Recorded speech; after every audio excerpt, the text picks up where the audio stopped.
when people have a say in the streamlining of policy frameworks which ultimately ushers in progress.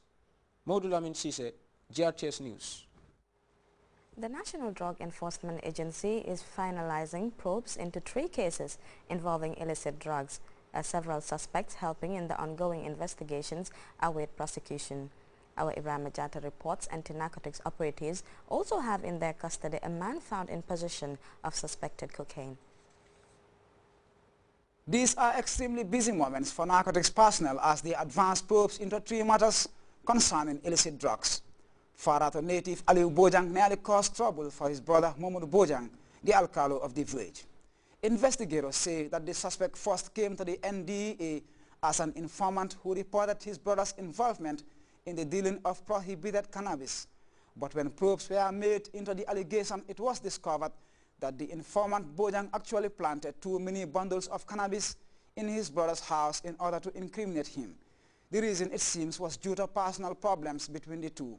Prosecutors have already drawn up charges against him. This case actually happened on the 15th of June 2011.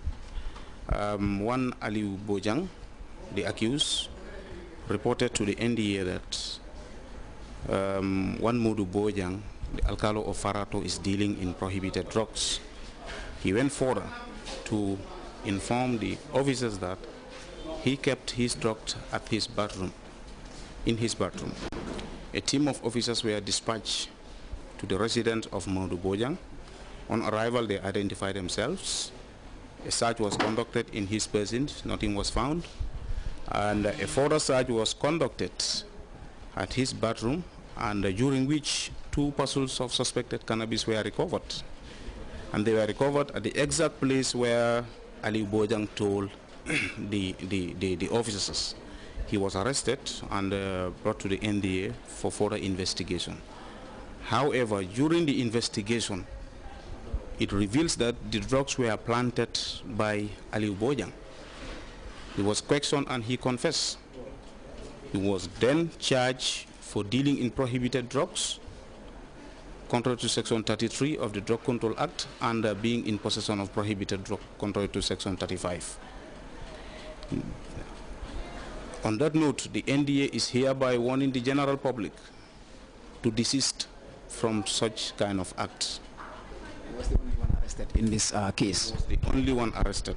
He confessed even to the act. His statement were taken and he was charged accordingly. Because if you have the investigation further revealed that there were some family problems among themselves regarding the alcaloship of that area. As such, he went to the extent of planting this drug in order to incriminate the brother. Which definitely an attempt to implicate the brother. Yes, it was an attempt to.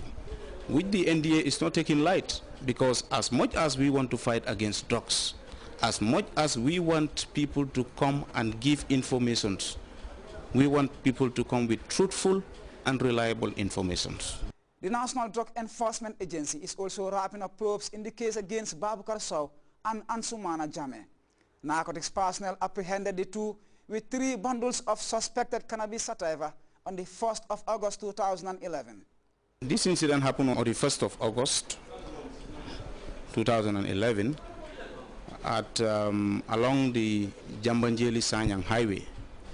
It involves the first accused person, Babukar Sow, hired a vehicle, taxi, with registration number BJL 5454A, and for him to take him to Sanyang. On their way, on their arrival at one checkpoint between Jambanjeli and Sanyang, the police officers searched the vehicle and they found one black bag containing 3 bundles of suspected cannabis, which belongs to the accused Babukar Sow. He was then arrested and handed over to the NDA for investigation. How many kilos these bundles? The investigation revealed that the 3 bundles weighed 5 kilograms 660 grams, and Babukar Sow during the investigation reveals that the substance were given to him by one Ansu Jammeh, a resident of Farato. The investigation led the officers to Farato. Ansu was picked up. He admitted giving the drugs to Babukar Sow for him to sell. Guinea-Bissau national Juan Carlos Moreno was arrested by PIU personnel at the college checkpoint in Brikama with 3 pellets of suspected cocaine. Investigators say Moreno was on his way to meet a contact for the sale of the said drugs. This case involved one Juan Carlos Moreno, a Bissau Guinean, who was arrested at the Brikama College checkpoint whilst the PIU officers were on their normal routine. He arrived on board a commercial vehicle, BJL 5955D taxi, during which a thorough search was conducted by the PIU officers at the checkpoint, and during which they discovered 3 pellets of cocaine, suspected cocaine, in the possession of this Juan Carlos. He was arrested and handed over to the Brikama NDEA. The matter was investigated, and the investigation reveals that he came from Guinea-Bissau that very day. Narcotics personnel are now moving to stay on top of what may be a wider network as Moreno awaits prosecution. Ibrahim Jata, GRTS. One of the world's leading information technology giants, Google, has widened its scope of innovations by introducing local languages to online search engines. Google's community program for African languages has reached the shores of the Gambia. It has tasked Jollof tutors with the responsibility of translating some 10,000 words, sentences and phrases into Mandinka and Fula. The exercise, which came to a close Thursday, engaged 50 officials and language experts. Ajami Sise reports. The importance of local languages in broadening people's scope of understanding and communication is being recognized globally, with the different strides taken by different world bodies to promote the use of local languages. Google has initiated a community-based program which has already gained grounds in other countries around the globe to introduce local languages to their online search engines. The project has successfully been introduced in the Gambia as 50 participants and language experts are being engaged in translating 10,000 English words, sentences and phrases into Mandinka and Fula in a span of 3 days. So it's going to really help indigenous people, especially now that we are moving into a lot of mobile applications being developed, so that everybody is not only educated people that can be able to benefit from internet as a tool for development. So that is the plus. As anticipated by the information giants, the Google Community Program for African Languages will avail swifter search methods and broaden understanding of local languages. The use of local languages in creating mass awareness was stressed, which has propelled the idea of their teaching in Gambian schools. We believe the same thing is going to happen in the Gambia, especially our people who are going through the non-formal education sector, and also with the Ministry of Education having in mind to start a program, a curriculum, which will emphasize the teaching of local languages. Although the Gambia is the last to join the Google Community Program for African Languages, this stage is considered to be the start of a fruitful relationship. I said the beginning because the next stage, the 10,000 words that have been translated will be taken to Google. There will be further editing and validation, and then after that it will be uploaded on the internet.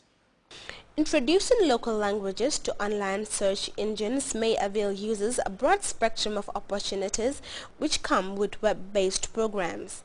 As the world of information technology broadens with the minute, engaging non-English speakers to some of the same advantages like English speakers is really a venture typical of the information giants. For GRTS News, I am Ajami Sise.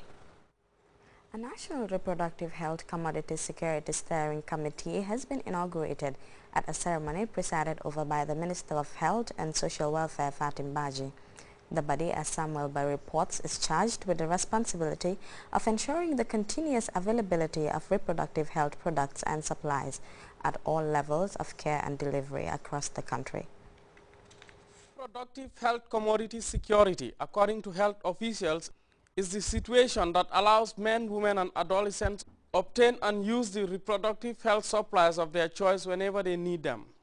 To enhance reproductive health commodity security in the Gambia, a national steering committee was established with the primary responsibility of ensuring an effective and efficient implementation. Dr. Omar C., Deputy Permanent Secretary Technical Services at the Ministry of Health and Social Welfare, described improved reproductive health as a key international goal critical to the attainment of the Millennium Development